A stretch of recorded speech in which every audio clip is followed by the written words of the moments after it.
हमारा देश में लोकसभा निर्वाचन की जो तैयारी शुरू हो चुकी है, सारे पॉलिटिकल पार्टी अपने उम्मीदवार को लेकर मैदान में उतर चुकी है। इस वक्त हमारे साथ में है असम स्टेट आरपीआई का माइनॉरिटी अध्यक्ष रेजाउल करीम।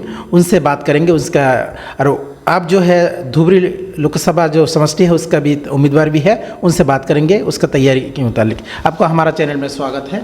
और क्या तैयारी है आपका निर्वाचन की? सफर टीवी को मैं अपने तरफ से धन्यवाद करता हूँ।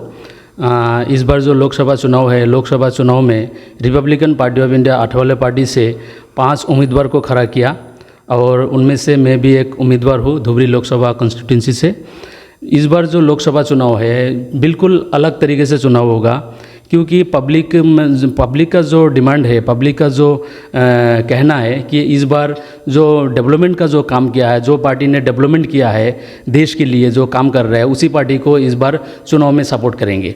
क्योंकि आज मैं धुबरी लोकसभा से मैं बिलोंग्स करता हूँ और धुबरी लोकसभा में जो हमारे जो पब्लिक की जो समस्या है, ज़्यादा से ज़्यादा ब्रह्मपुत्र की प्रोटेक्शन की समस्या है, रिवर का जो परमानेंट प्रोटेक्शन चाहिए, और उसके बाद वहाँ के जो माइनॉरिटीज़ के जो लोग हैं उन लोगों को आज तक न्याय नहीं मिला है, डेवलपमेंट का कुछ काम ऐसा नहीं मिला है।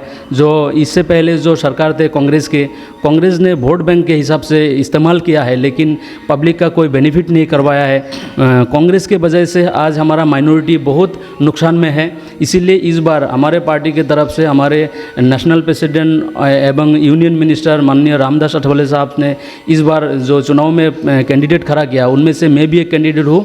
पिछले 28 फरवरी को जो धुबरी लोकसभा क्षेत्र के अंडर में जो बालापारा में एक विशाल जनसभा हुआ था, उस जनसभा में हमारे राष्ट्रीय अध्यक्ष ने बोला था कि इस बार हमें आरपीआई अठावले के कैंडिडेट को सपोर्ट करना है, क्योंकि आरपीआई अठावले की कैंडिडेट के हिसाब से मैंने जो लोकसभा क्षेत्र में जो डेवलपमेंट का काम किया, इससे पहले माननीय मंत्री 4 बार हमारे लोकसभा क्षेत्र में आए थे और बहुत सारे डेवलपमेंट का हमने काम किया है। जैसे कि भारत स्वाधीन के बाद बोरपेटा से लेकर बागबर तक 2 लाइन रोड नहीं बना था, लेकिन हमारे नेतृत्व में आरपीआई अठावले के नेतृत्व में वहाँ पे 100 करोड़ का रोड ऑलरेडी बन चुका है।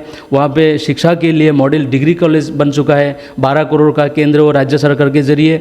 वहाँ के रिवर एरिया में जो एम्बुलेंस दिलाया हमने, 108 गाड़ी दिलाया, 108 बोर्ड एम्बुलेंस दिलाया। ऐसे हमारे बहुत सारे डेवलपमेंट का काम हुआ है। अभी एक वहाँ ब्रिज बनने वाला है बागमारा शिमली तला, जो 129 करोड़ का डीपीआर ऑलरेडी अंडर प्रोसेस में है। ऐसे बहुत सारे काम हमने किया है लोकसभा क्षेत्र में। तो अभी इस बार उम्मीद है, क्योंकि वहाँ ग्वालपारा में एक लोकसभा क्षेत्र के अंडर में आता है, वहाँ एक नेशनल टेक्निकल यूनिवर्सिटी बन रहा है। ऑलरेडी 100 बीघा लैंड गवर्नमेंट ने अंडर प्रोसेस किया है अलॉटमेंट देने के लिए। ऐसे बहुत सारा हमने काम किया है, जिस काम के वजह से इस बार धुबरी लोकसभा के जो क्षेत्र के जो पब्लिक है, जो वोटर है, उन लोगों का मांग है कि इस बार आरपीआई अठावले का अगर प्रार्थी रेजाउल करीम अगर इलेक्शन में अगर कंटेस्ट करते हैं तो हम उनको सपोर्ट करेंगे। तो इसी उम्मीद लेकर इस बार मेरा ऑलरेडी मेरा नाम अनाउंस हुआ है धुबरी लोकसभा क्षेत्र में। हमारे नेशनल प्रेसिडेंट ने पिछले 12 तारीख को ऑलरेडी मीडिया के माध्यम से अनाउंस किया है। तो इसीलिए मैं अभी लोकसभा क्षेत्र में पब्लिक के साथ मेरा मुलाकात हो रहा है, मीटिंग हो रहा है। तो मेरा उम्मीद है कि इस बार माइनॉरिटी का विकास के लिए अगर कोई काम कर रहा है तो एनडीए सरकार काम कर रहा है, और एनडीए का हमारा एक पार्ट भी हमारा party Republican party of India Athawale.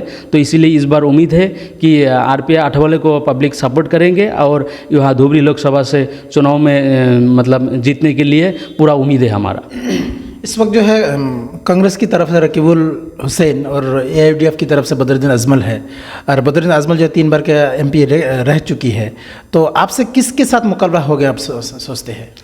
इस बार देखिए, रकीबुल हुसैन का अगर बात आता है तो रकीबुल हुसैन कांग्रेस के पीरियड में कैबिनेट मंत्री थे, लेकिन माइनॉरिटी के लिए कुछ काम नहीं किया। ये हर कंस्टिट्यूंसी के हर लोगों के पास ये चर्चा हो रहा है कि इन्होंने जब कैबिनेट मंत्री थे तब कुछ काम नहीं कर पाया। अगर इस बार सांसद बनाएंगे और दिल्ली भेजेंगे तो क्या कर पाएंगे विरोधी सांसद होके। इसीलिए रकीबुल को कोई सपोर्ट नहीं करने वाला है। वो उसको टिकट मिला है उनको, इसीलिए वो टिकट पार्टी का बचाव के लिए वो अपना कॉन्स्टिट्यूंसी में दौड़ रहा है, लेकिन पब्लिक उसका सपोर्ट में नहीं है। बाकी आप कहते हैं कि बदरुद्दीन आजमल वाला, आजमल को 3 बार यहाँ का धुबरी कॉन्स्टिट्यूंसी के पब्लिक ने सपोर्ट किया था और सांसद बना के दिल्ली भेजे थे। लेकिन डेवलपमेंट का जो काम आता है, लेकिन आजमल साहब ने भी उतना डेवलपमेंट का काम नहीं कर पाया क्योंकि वो विरोधी एमपी थे। इसीलिए इस बार वहाँ का जो लोकसभा क्षेत्र की जो पब्लिक है उनका डिमांड है इस बार अगर लोकसभा में अगर कोई किसी को अगर सांसद बनाना है तो एनडीए का गठबंधन का हो, एनडीए का कोई पार्टी का अगर कैंडिडेट हो तो उसको चुन के वहाँ दिल्ली भेजेंगे, ये लोकसभा क्षेत्र की पब्लिक का कहना है। इस बार आपका निर्वाचन का जो इलेक्शन का मतलब मुद्दा क्या होगा आपका, कोर मुद्दा जो है? ये मुद्दा तो बहुत सारे मुद्दे हैं, लेकिन ज़्यादा से ज़्यादा वहाँ लोअर असम में और धुबरी लोकसभा क्षेत्र में क्योंकि ब्रह्मपुत्र का जो परमानेंट जो मतलब ब्रह्मपुत्र बाढ़ आता है और बाढ़ में बार बार लाखों लोगों को नुकसान होता है, घर और अपना जो संपत्ति होते हैं तो सब नुकसान होता है। तो इसीलिए यहाँ का जो मेन इशू है ये रिवर का प्रोटेक्शन परमानेंट करना है और इसी मुद्दे को लेकर हमने हमारे राष्ट्रीय अध्यक्ष तथा यूनियन मिनिस्टर माननीय रामदास अठावले साहब को हमने एक पत्र दिया था कि बोहरी से लेकर बांग्लादेश बॉर्डर धुबरी कॉन्स्टिट्यूंसी में ये परमानेंट ब्रह्मपुत्र का प्रोटेक्शन होना है। और ऑलरेडी हमारे माननीय मंत्री ने श्री गजेंद्र सिंह शेखावत जी को एक पत्र लिखा है, honourable minister river water resource minister को लिखा है और ऑलरेडी अंडर प्रोसेस है। तो ऐसे एजुकेशन लाइन में वहाँ कोई यूनिवर्सिटी नहीं है, अच्छा कॉलेज नहीं है, अगर जो कॉलेज है तो उसमें इतना शिक्षा नहीं हो रहा है, तो इसीलिए कम है। इसलिए मेरा ये उम्मीद है और मेरा ये डिमांड है कि अगर लोकसभा क्षेत्र में पब्लिक मेरे को सपोर्ट करता है तो मैं लोकसभा के लिए जो समस्या है वहाँ का जो एक्चुअली जो करेंट जो समस्या है वो समस्या को हम पार्लियामेंट में आवाज़ उठाएंगे और हमारे मंत्री के ज़रिए केंद्र सरकार के ज़रिए वो सारे प्रॉब्लम हम सॉल्व करेंगे।